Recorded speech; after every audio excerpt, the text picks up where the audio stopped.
Bo Nickal. Bo Nickal is the man we are looking at today. Bo is a man you either love or you hate and want to see him lose. He has been accused of being pushed by the UFC and being a, quote, great white hope, unquote. He has a lot of hype and a lot of speculation as to how good he really is. In wrestling, he is as legit as they come.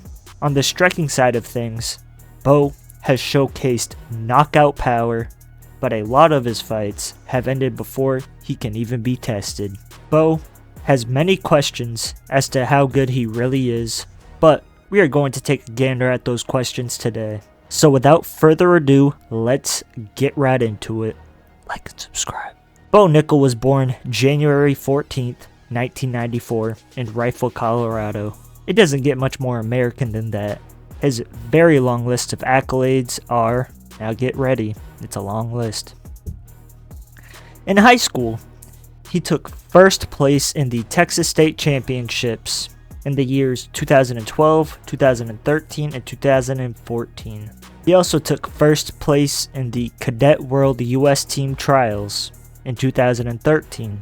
He won first place Fargo Junior Nationals Freestyle 2012 and 2013. And then he took first place Fargo Junior Nationals in Greco-Roman 2012, and he placed third in the Fargo Junior Nationals Greco-Roman in 2011. In his college career, he won the Dan Hodge Trophy winner in 2019. He won the NCAA All-American 2016, 17, 18, and 2019. So 4 years in a row, which is crazy. He was the first place winner in the NCAA D1 championships in the years 2017, 18, and 19. He also placed first in the Big Ten championships in 2016, 2018, and 2019. He placed second in the NCAA D1 championships in 2016, third place Big Ten championships as well in 2017. And in his senior year of college, he also placed first in the U23 World Championship in 2019. He also placed first in the US Open / Senior Freestyle Nationals in 2019. He attended the Rio Rancho High School as well as the Allen High School and Penn State University. Bo has always been a fan of the UFC. With his Olympic dreams not coming to fruition, Bo would have some fun and test himself against one of the best jiu-jitsu practitioners in the world, Gordan Ryan. Although he would fall short on beating the BJJ star, losing by Gordan's triangle choke, Bo would take 2 years off and go all in into the sport of MMA. He would eventually take on two opponents in the amateur scene in 2021, beating both of them. One by rear naked choke in the first round, and one by TKO in the first round as well. Let's be honest, you don't want to be those amateur fighters taking on a athlete the caliber of Bo Nickal. Not long after his back-to-back wins in the amateur scene, Bo would take his first professional fight in June of 2022. His opponent would be Jon Jones. There are no stats listed for this fight, but he would make extremely short work of this newcomer because in just 33 seconds, he would knock out Noland and get the TKO win. He finished his first opponent before you could cook a pack of ramen noodles, which is crazy. With Bo being very well known due to his Hall of Fame career in wrestling, the UFC wanted to sign him immediately, so they would invite a 1-0 Bo Nickal on the Contender Series. His opponent would be a 3-0 fighter, Zach Borrego. This fight would be an absolute cakewalk for Bo because in just 62 seconds, Bo would sink in a rear naked choke and get Borrego to tap. This was a huge win, but Dana, being hard to please, was not convinced due to his inexperience in the sport. So, the big man Dana White would want to see Bo fight once more on the Contender Series. Bo wasn't exactly thrilled, but he was more confident than ever before and gladly accepted the opportunity. And in September, he would take on his second opponent, Donovan Beard, who was 7-1. This would be an even quicker fight because in just 52 seconds, Bo had taken his opponent down with ease and sinked in a nasty triangle choke yet again getting a lightning fast finish. At this point, it was a no-brainer that Bo should get signed to the big leagues and see how good he really is, with fans frothing out of the mouth to see him make his debut.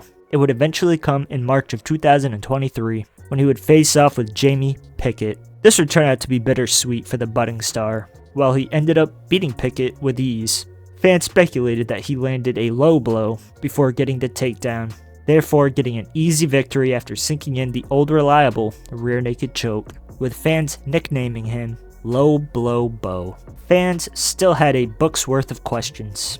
Bo was undeterred and would march forward with his head held high, and he would take on his next opponent in July of that same year. He would be fighting an undefeated Val Woodburn. This fight would do a ton for Bo, because in just 38 seconds, Bo landed powerful shots that stumbled Woodburn, and Bo would follow up with a clean overhand that sent Woodburn to the canvas. Unconscious, if he wanted to, you could go up and teabag Woodburn because he was out like a light. Bo had showed the world that he not only has great wrestling, but he has power in his hands. After getting a huge win, Bo would have the opportunity of a lifetime, being asked to fight on the UFC 300 main card.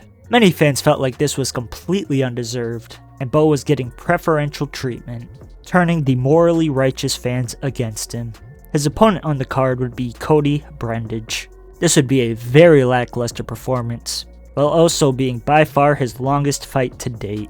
With Cody being almost entirely on the defense, it made it hard for Bo to find an opening. With Cody being almost entirely on the defense, it made it hard for Bo to find an opening, with Cody seemingly only wanting to survive until the final bell.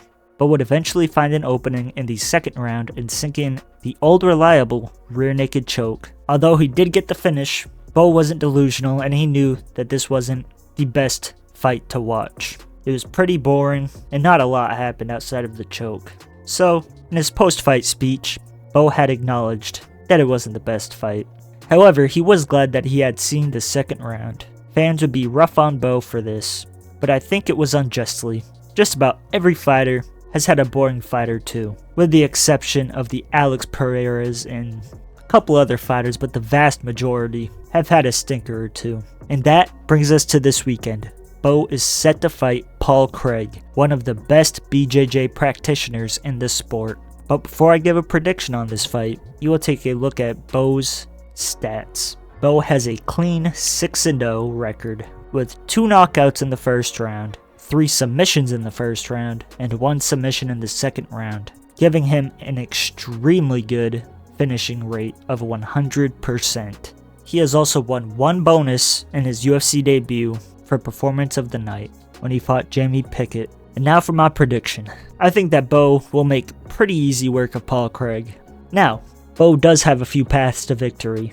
He could try to stand and trade with Paul Craig because, let's be honest, Paul Craig is not a very good striker. And I think that Bo could beat him on the feet, which I would like to see how good his boxing is as well as his kicks. But I do feel like Bo Nickal could also take Paul Craig down, get in full mount, and then just rain shots until Paul Craig either gets knocked out and the ref steps in, or Paul Craig gives up an arm or even his neck and Bo gets a choke.